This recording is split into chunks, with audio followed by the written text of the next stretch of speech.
Hawa was from southern Somalia, has been a subsistence farmer her whole life.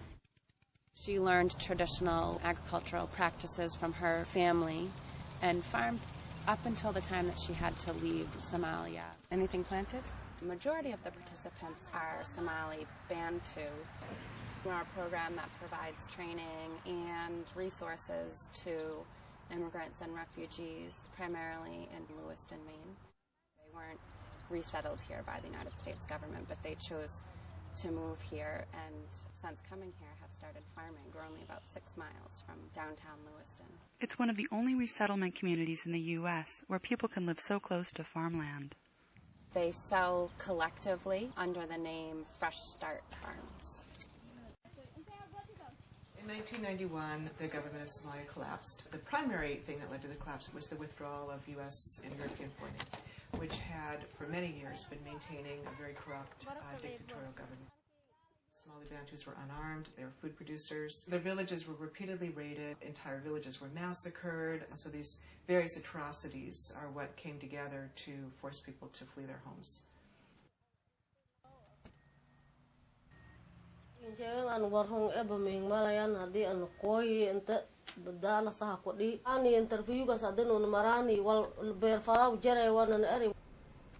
Farming is one of Hawa's only marketable skills, but there weren't any opportunities to farm in urban Dallas, Texas, where she was first resettled. When Hawa first arrived in the U.S., she didn't drive, she couldn't speak English, she couldn't even write in her native language of Mai. Now she's learning to do all three. No barking. Traffic way fall on. That's May. Traffic way. It's been very unusual in the history of the United States, at least recent history of refugee resettlement, to have such a large population of illiterate, non-English speaking refugees.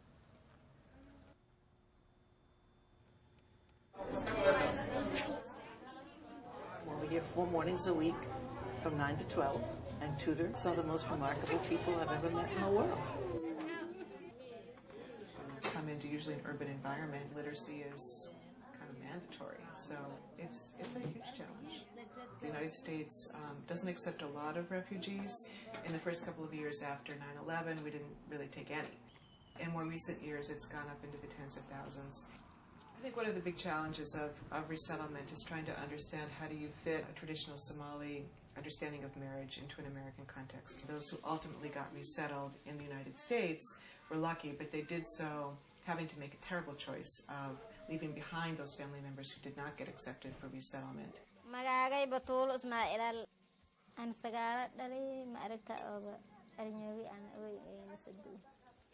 For Batula and many of the Somali Bantu women in Lewiston, moving to the United States has forced her to become a single mom. It was quite shocking, I think, to people being resettled to discover that if the family consisted of a man and 2 wives and their children, he was going to be told he had to divorce a wife and choose one. So what that means is that one wife with her kids gets sent alone to some city on her own while the husband goes with the other wife to another city. You don't. They have had to really be incredibly strong and resourceful to be the sole parent, often of a number of kids, and reestablish themselves in a foreign place, apart from their husband and apart from the assistance of their co-wife. Many of them were resettled to large urban areas. The kids were just feeling lost. The parents were very concerned about bad influences on the kids. A number of Somali Bantus began looking around for more livable cities. A lot of single mothers disconnected from their families because of our marriage laws, grouped together in Lewiston to provide mutual support. Lewiston emerged as a pretty livable place. Lewiston had been a declining mill town, and the population had been declining steadily. Starting in about 2005, the Bantu community started resettling in Lewiston. People estimate that there are over 5,000 Somalis, which is over 10% of the population. To have the second largest city in the state of Maine all of a sudden become more than 10% minority from one particular African community of refugees is a drastic change. 2002 and 2003, the mayor of Lewiston, Maine, wrote an open letter to the community basically asking Somalis to tell their families not to move to Lewiston. A group of white supremacists out in the West picked up on that, and they came to cheer. From day one, there have been plenty of rumors out there that we are assisting the refugees with brand new cars. Those are just total myths. There are still people who will say, go home, go back where you came from. Well, they can't. It's all I can do when I hear those things up to get my fists up. Having only one working adult on a minimum wage job just really doesn't cut it. But after about 6 months, they're cut off from services provided by the resettlement agency. Regardless of whether or not they're working, they do farm.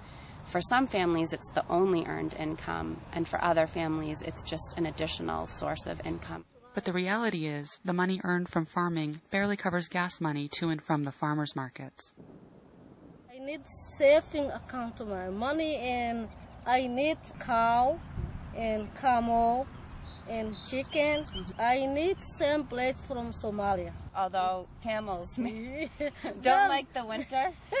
Helping people get started and providing them with, on average, $500 a piece in the first year, they can make up to $5,000 or more in profits. They want to be independent, they want to be self-sufficient, they want to earn their own income. So this farming project enables women to be productive, and that's terrific. Still, without public assistance, Hawa and Batula would be without homes, food stamps, and ESL classes. Lewiston is seeing a small revitalization. There are about 4 or 5 different Somali-owned convenience stores. And those small business owners are bringing a new face to that part of downtown. It's up to us to make them feel like this is a home, and it seems to me it's right on the Statue of Liberty. Give us your tired, your poor, your huddled masses yearning to be free. Wadanka Soomaaliya in Vailaan. Meel mageen hanguri en hanguri boy hadana Fulistambale lisi Fulistambale amo ay wal an hoge e wala wayar o